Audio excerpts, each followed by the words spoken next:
the science of motivation.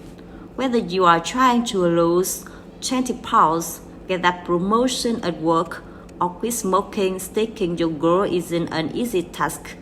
After all, 45% of people drop their New Year's resolution after a month. So why is it so difficult to keep motivated, and how can science help us achieve what we are after? In one MIT study, students were given two types of tasks. In the first, they had to hit keys on a keyboard as many times as possible in 4 minutes, and those that did it fastest would receive money. For some, the reward was $300, while the others only $30.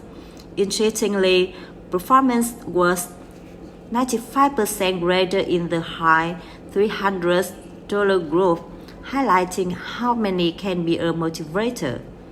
But in the second task, the same students were asked to solve a more complex math problem, and this time, those offered the high rewards performed 32% slower than the small reward group.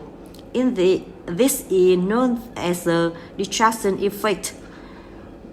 When we are given a task that requires problem solving, economic or emotional pressure that cause focus to shift to the motivator, ultimately dividing your attention and reducing performance.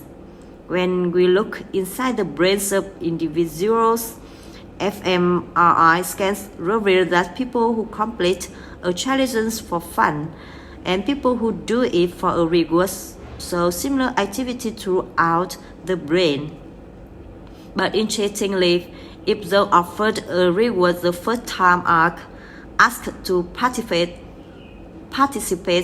again for no rewards, can show a decrease in activity in the anterior striatum and prefrontal areas, parts of the brain linked to self-motivation.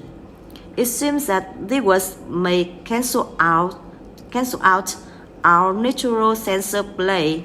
So how does this apply to you? Well, it turns out that play is the strongest motivator for certain behavioral changes. It makes sense that we stick with enjoyable activities, but considering 67% of gym memberships go unused, it seems most of us are picking the wrong activity to achieve our goals. You might burn the most calories on a cheat meal, but not if you stop doing this after 2 weeks. Pick something you actually like doing. Your goal itself also matters. A study investigating reasons for exercise found that those focused on weight loss spend 32% less time exercising than who said they wanted to feel better in day-to-day life. And while it's always good to have a positive attitude, optimism may not always be the best strategy.